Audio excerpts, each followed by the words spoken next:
The Galactic Military Academy's training chamber fell silent as Diana stepped through the reinforced doorway, her boots echoing against the metal floor.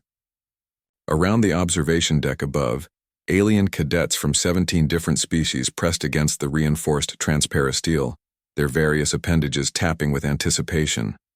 At the center of the deck, Commander Zixith's 4 eyes gleamed with what could only be described as malicious satisfaction. "Begin the trial," the Veltharian commander hissed through his translator, his serpentine form coiled behind the control panel. Diana had known this moment would come. For months, the alien instructors had pushed her harder than any other cadet, designing increasingly brutal scenarios that would have broken lesser beings. They called it stress testing, but she recognized it for what it truly was, an attempt to prove that humans didn't belong among the galaxy's elite military forces.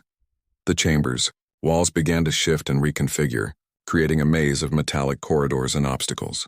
Diana checked her equipment: a standard plasma rifle, basic armor, and her emergency kit. Standard loadout for what should have been a standard exercise. But the low, rumbling growl that echoed from the depths of the newly formed maze told her this would be anything but standard. "Attention, Cadet Martinez," Commander Zixith's voice crackled through the speakers. "Your objective is simple. Survive the next 30 minutes. Your opponent has been specially selected." Diana's grip tightened on her rifle as heavy footsteps thundered through the corridors, getting closer. She'd heard whispers about the creature they kept in the lower levels, a Kethmoran ravager, one of the most feared predators from the Outer Rim. Standing 12 feet tall with razor-sharp claws and hide thick enough to deflect most energy weapons. It had supposedly been captured during the Kethmor pacification campaign. The beast rounded the corner with a bone-rattling roar. Its 6 eyes locked onto Diana's small form. Saliva dripped from rows of serrated teeth as it charged, claws scraping against the metal walls.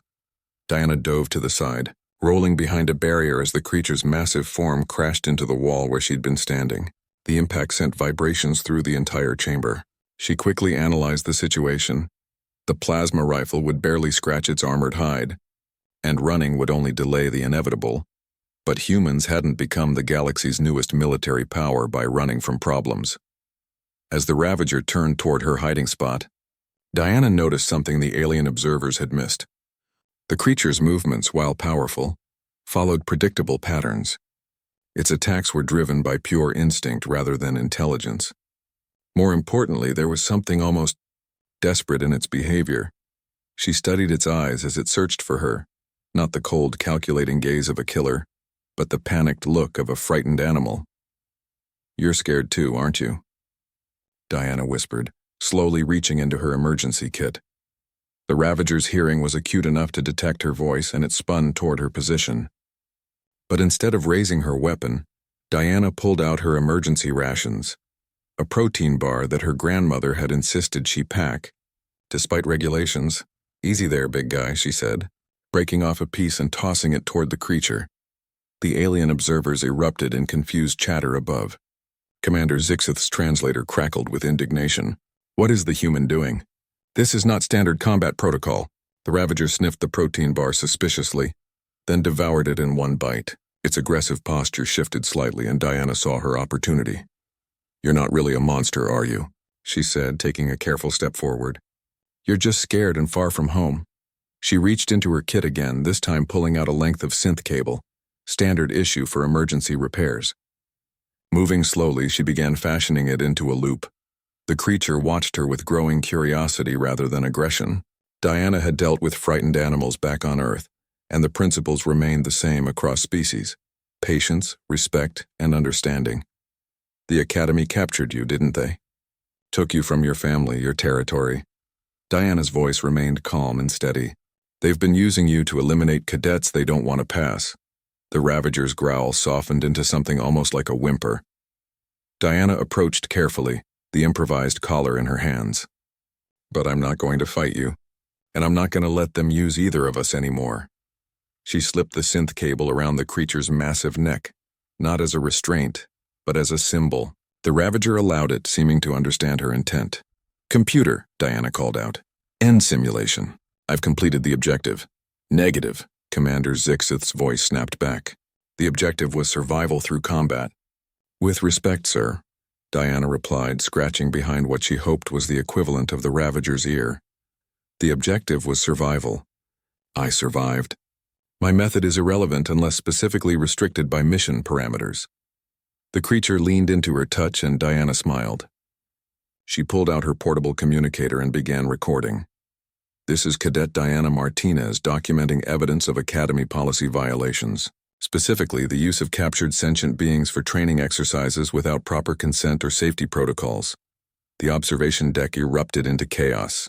Commander Zixith was furiously manipulating controls, but Diana continued.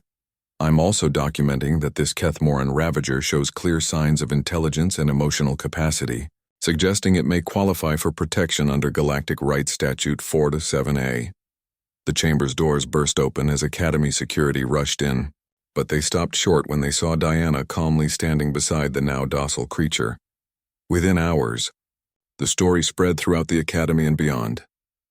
The human cadet who had tamed a ravager with kindness instead of killing it with weapons became a legend. More importantly, it sparked a galaxy-wide investigation into Academy training practices. Commander Zixith was stripped of his position. The ravager, whom Diana had named Adnan after a friend from home, was relocated to a proper wildlife preserve on his home world. And Diana became the first human to graduate top of her class from the Galactic Military Academy.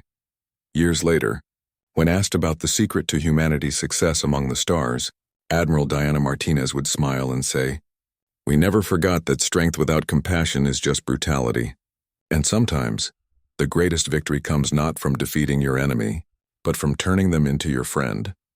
The galaxy learned that day that humans were indeed a force to be reckoned with, not because of their capacity for violence, but because of their capacity for understanding.